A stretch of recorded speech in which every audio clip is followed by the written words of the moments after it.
Whether we like it or not, advertisements have become an intrinsic part of our shared culture.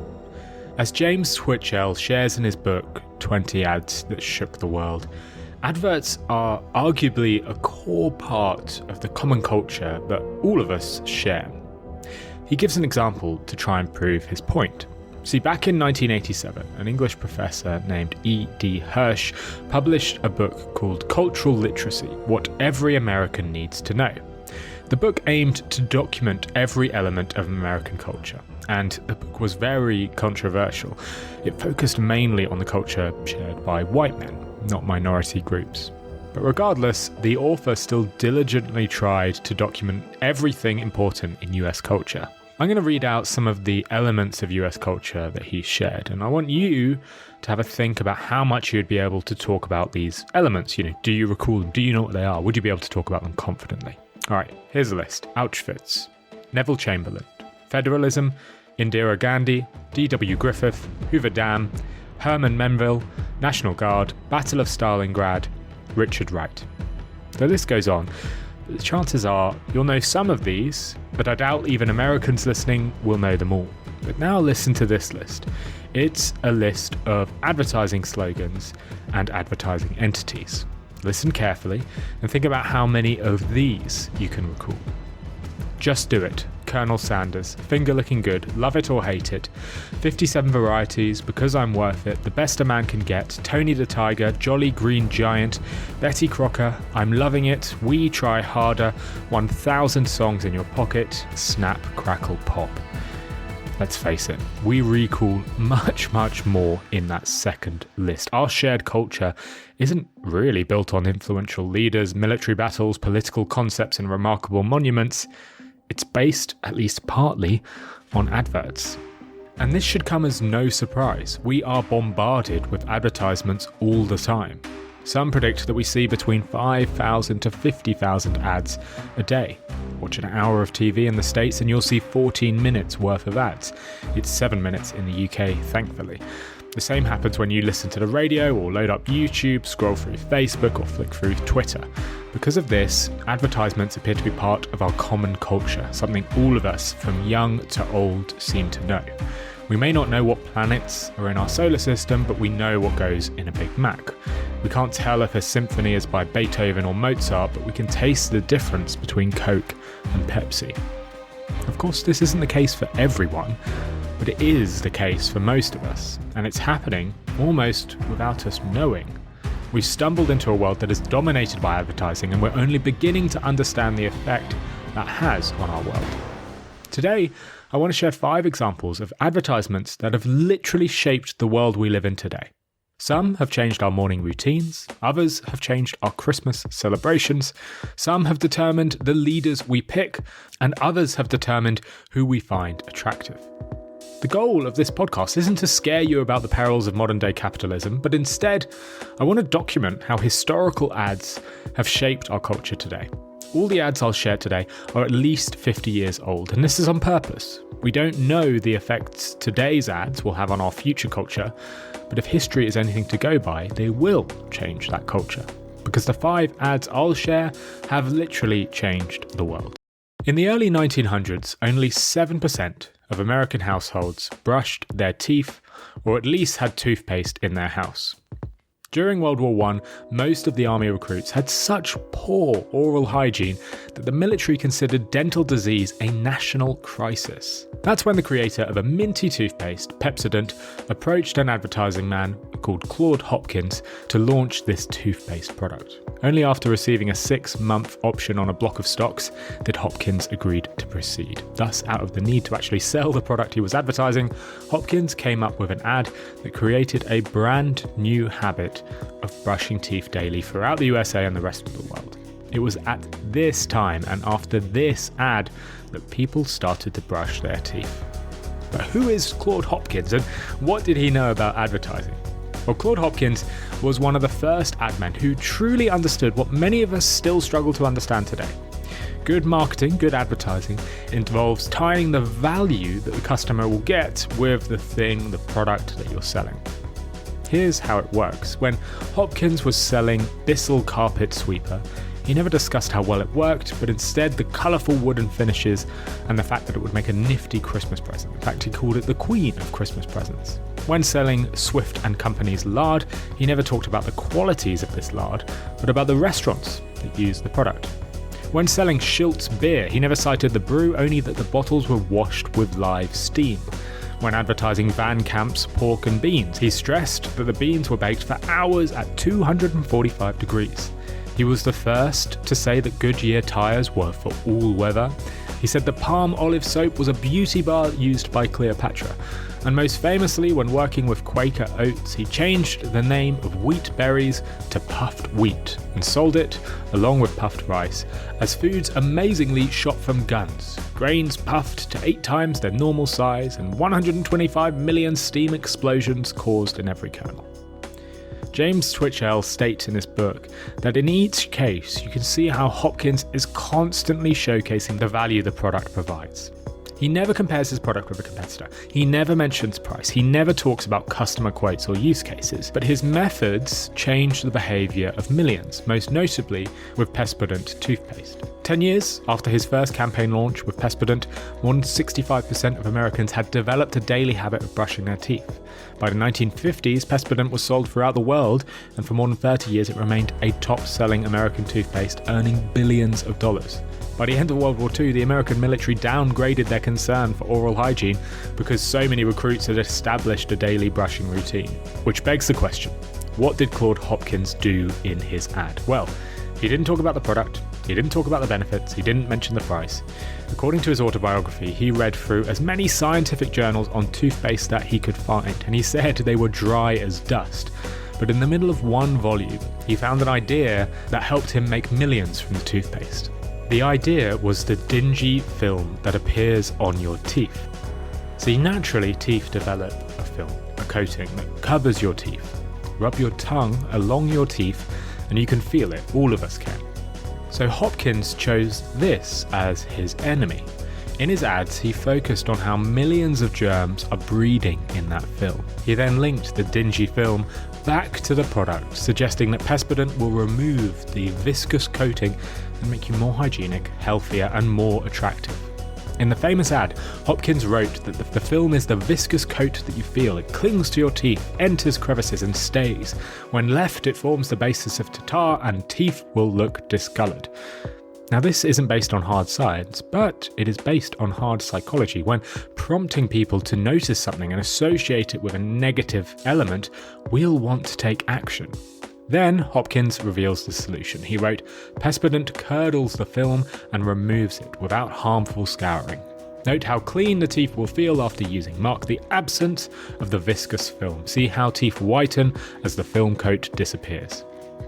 Hopkins achieved what no toothpaste manufacturer had achieved before. He turned toothbrushing into a habit that changed Pespodent's trajectory from close to bankruptcy to now something that is part of our cultural vocabulary. The Pespodent smile is a well-known term to describe someone with a beautiful smile. And all of that happened by linking the product with value, by highlighting how Pespodent removes a problem. Not by talking about price or product descriptions, but by matching problems with benefits.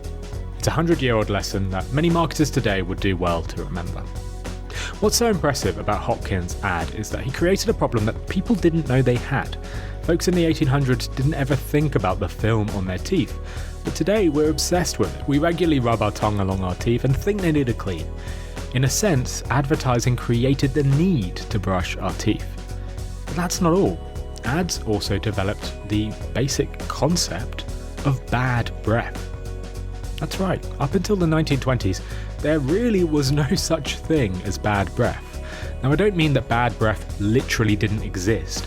I just mean that people didn't really notice it or refer to it. People had problems with their mouth, of course, diseases, bad teeth, and obviously people had bad smelling breath, but it wasn't considered socially offensive. It wasn't something we noticed. Back then, Americans only bathed once a week, on Saturday, in preparation for the Sabbath. Hair was rarely washed, soap was made out of animal fats and often smelt worse than body odour. So what caused us to notice our bad breath? Well, it wasn't a sudden evolution in our nasal senses, it was an evolution in advertising. Just like Pespodent, Listerine decided to highlight a problem that people didn't know existed: bad breath.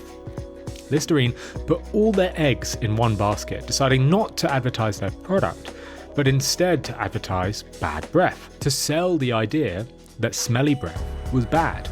That was their aim, and they focused on that intensely. Listerine's owner at the time, Jordan Wheat Lambert, made a pledge to increase his advertising each month by the same percentage as the increase of his sales. He claimed he would only stop advertising when the sales leveled off.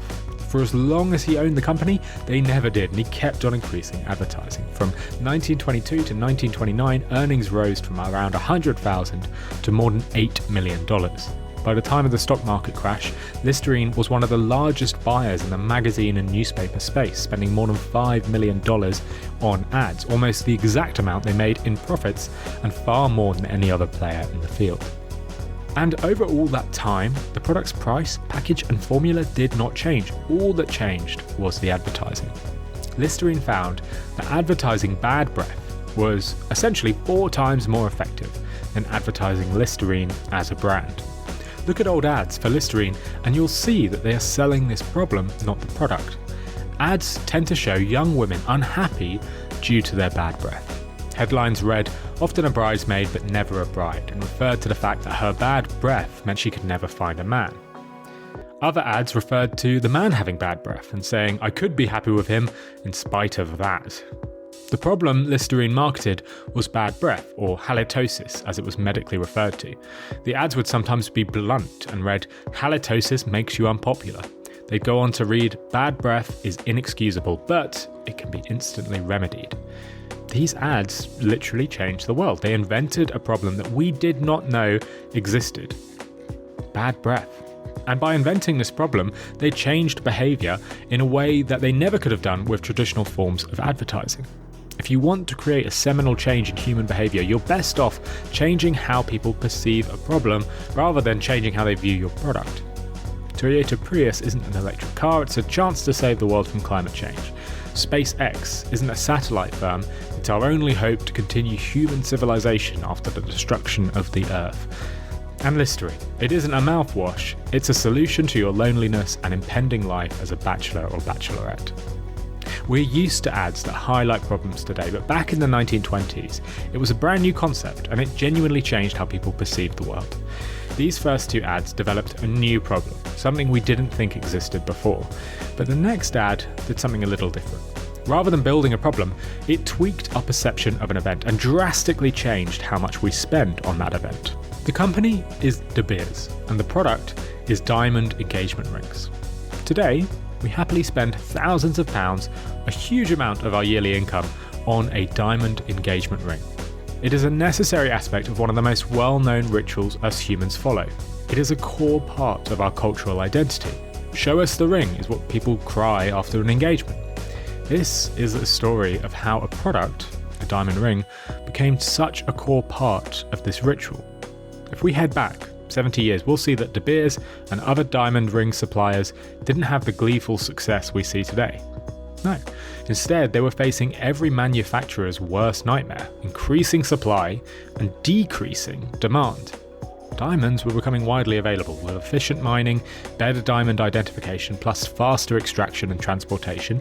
Diamonds were becoming commonplace. They were becoming a commodity, which for a luxury brand like De Beers was a major problem. Diamonds were on the verge of becoming a cheap everyday item, not the exclusive one-off purchase that we know today. There was really a lack of scarcity.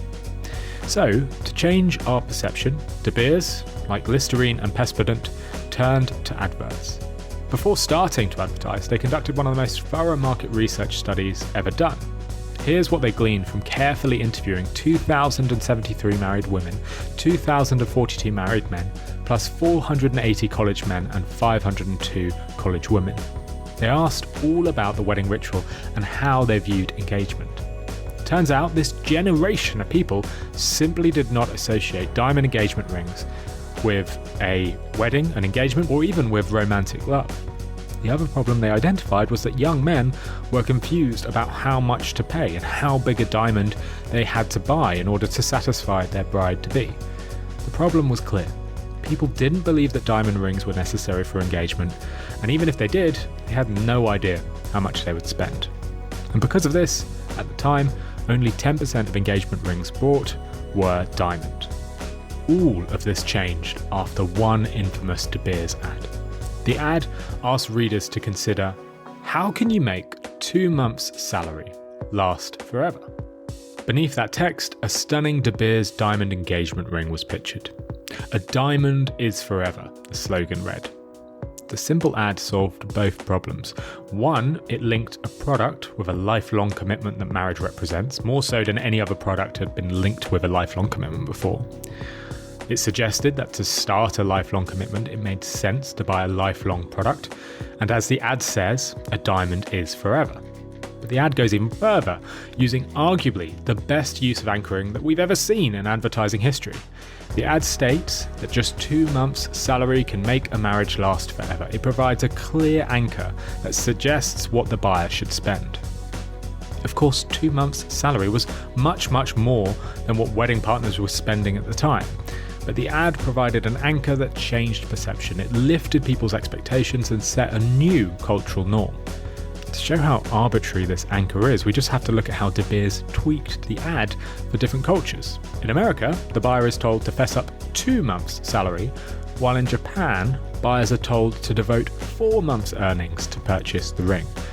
The actual value of the product doesn't seem to affect the amount we spend. Those diamond rings have a margin of around 78%. You're not buying something with intrinsic value, you're buying a statement of your commitment. And if it wasn't for these ads, if it wasn't for the campaigns that De Beers ran, we probably wouldn't be so enamored with diamond rings today. Since first airing, these famous Diamonds Are Forever ads have dramatically changed consumer behaviour. In 1940, only 10% of Americans bought a diamond engagement ring. Today, it's 80%.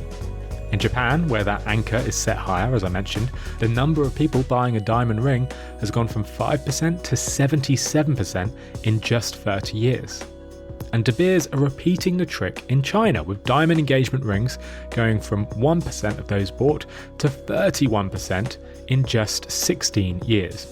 The De Beers ads changed the world, not only because it drastically changed one of the fundamental rituals that almost all humans experience, but also because it showcased the power of one of the world's most powerful nudges, anchoring. De Beers simply showed how powerful anchoring can be. If you want people to spend more, just set a higher anchor. If it wasn't for De Beers, we might not have RRP prices today. We might not have extortionate wine prices on a restaurant menu, or even developments like the first-class cabin or premium leather car seats. De Beers opened marketers' eyes to the power of anchoring, and the persuasion techniques haven't been the same ever since. Now, while De Beers managed to change how we initiate a common ritual of marriage, Coca-Cola changed how we view the common ritual of Christmas. After the break, I'll share how Coca-Cola achieved something that most advertisers can only dream of, linking their product so closely with Christmas that they actually got their brand colours of red and white to symbolise Father Christmas himself. Now, if you look through Byron Sharp's best-selling book, How Brands Grow, you'll come away with one clear takeaway. To grow a brand, you need to build associations with that brand. Red Bull boosts your energy and improves your performance. Coca-Cola provides refreshment. British Airways provides a majestic way to fly, while Ryanair offers the most economical way to get away. Brands, simply put, are the sum of the things we associate with them. A brand with no associations is a brand that's forgotten, and no association is stronger than a tie with an existing event, especially events that happen on a recurring basis. Brands are desperate to tie their products with events. Pimm's want to be the drink of choice at Wimbledon, while Heineken aims to be the fan favourite at a football game. Companies are so obsessed with matching their brands with events that many have taken over cultural events. St. Patrick's Day is about drinking a Guinness. Cinco de Mayo is about splashing some Tabasco on your taco. Halloween is about dishing out Hershey's or Cadbury's, while breakfast was literally the creation of cereal companies. We genuinely used to eat dinner scraps at the start of the day, not a whole different type of food. The coffee break, for example, used to be at 4 p.m. in the afternoon. until the coffee roasters moved it to the morning to provide more chances for coffee consumption. The cocktail hour was invented by advertisers, as was bottomless brunch and the ploughman's lunch. Brands want to build associations with common events as it makes the consumption of their product acceptable, commonplace, and at times expected. And I think no other brand has had more success in this case than Coca-Cola. By the end of the 19th century, Father Christmas, or Santa Claus, was a staple part of our shared identity. He was everywhere. He was written about in newspapers, magazines, and in Christmas books. The problem was, at the time, there was no universal shared visual of him. In some circumstances he was thin, in others he was fat. Some would depict him with black hair, others with grey. Occasionally he'd feature a green jacket, or perhaps no jacket at all. The Saint Nick that we all picture today did not come from folklore. He came from yearly advertisements from the Coca-Cola company. They were the ones that built the image of Santa in our mind, and they specifically tailored Santa Claus to match their brand image. The Santa we know today wears the corporate colours of Coca-Cola. As James Twitchell puts it in his brilliant book, Santa isn't working out of the North Pole, he's working out of Atlanta. Why did this happen? Well, Coca-Cola was struggling to make their cold, refreshing summer drink into a cold weather beverage. So they matched their product with Christmas and came up with the slogan, "First knows no season." The ads featured Santa wearing cola colours with a big belly and a bottle of Coke. They showed Santa enjoying a cold soft drink in December. They showed Santa relaxing on his travels by drinking a Coke.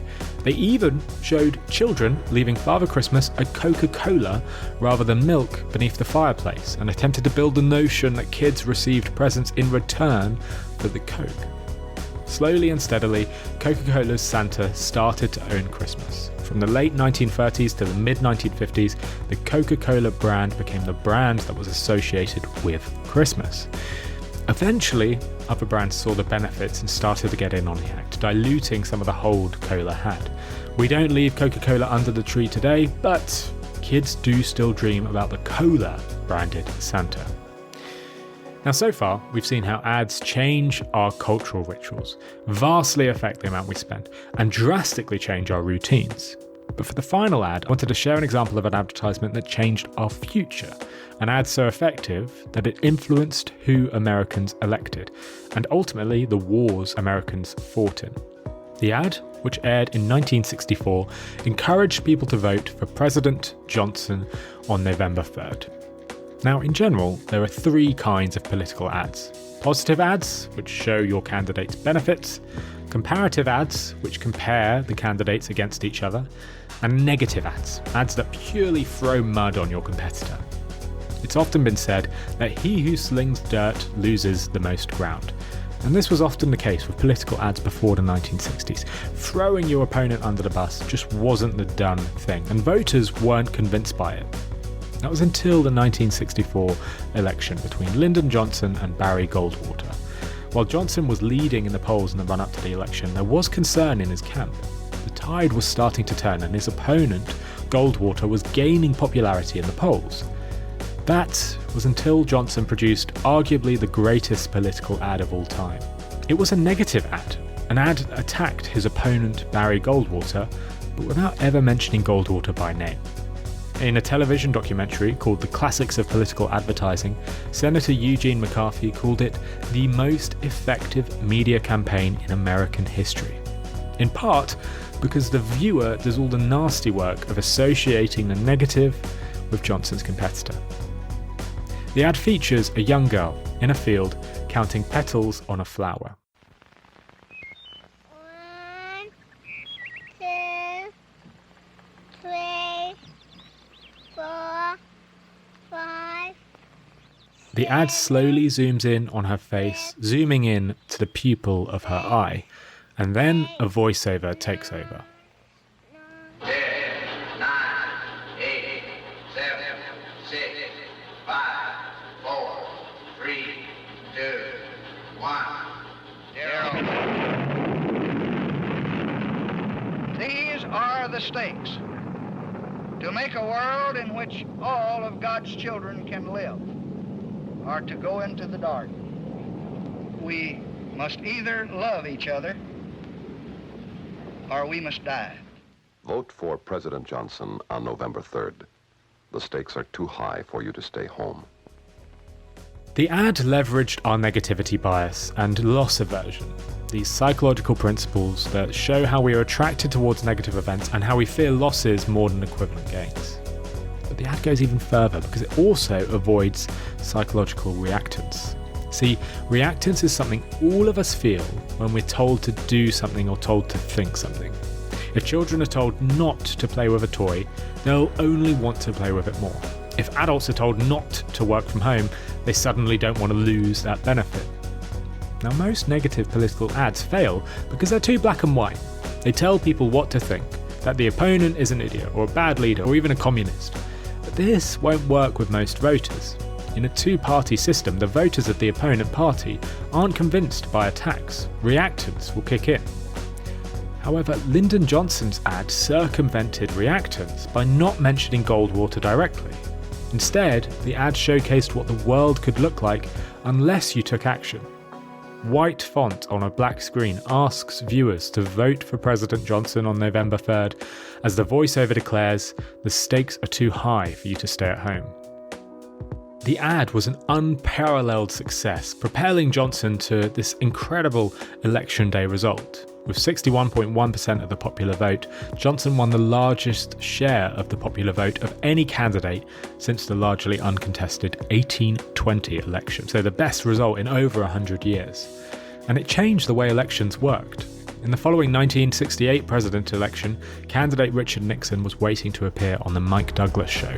He complained to Roger Ailes, then a producer on the talk show, that it's too bad a guy has to rely on gimmicks like television to get elected. Ailes, who went on to become head of Fox News, he knew better. He replied, television is not a gimmick, and nobody will ever be elected to a major office again without knowing how to use it. He was right.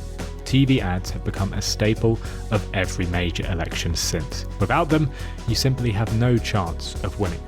Put simply, advertisements don't simply boost a politician's chances, they are necessary to get them into office. Alright folks, that is it for today's episode of Nudge. I need to finish up by giving a massive shout out to the main source that I used for this episode. It is a book called 20 Ads That Shook the World by James B. Twitchell. The book is brilliant. It walks through how some of the most groundbreaking advertisements of the last century have changed the world we know today. If you like today's show, you'll love that book. I've left a link to it in the show notes. The book helped me realise how ads from decades ago shape the world we live in today, and it's made me a little apprehensive about how ads today might be shaping our future world as well. We often think about ads and messaging as something that's only relevant to the current moment or issue, but James Twitchell's book shows that it can have a lasting impact that sticks around for generations. As always, if you enjoyed today's show, please do consider signing up for my newsletter. You'll get an email every time a new episode goes live. And my nudge tips are sent every Friday. These tips walk through a specific behavioural science concept, giving you information on how it works and advice on where to be aware of it and how to use it.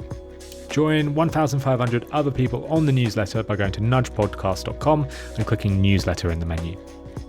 While you're there, while you're on my website, you can also check out my course. It is a 52 video lesson course that walks through the science behind marketing.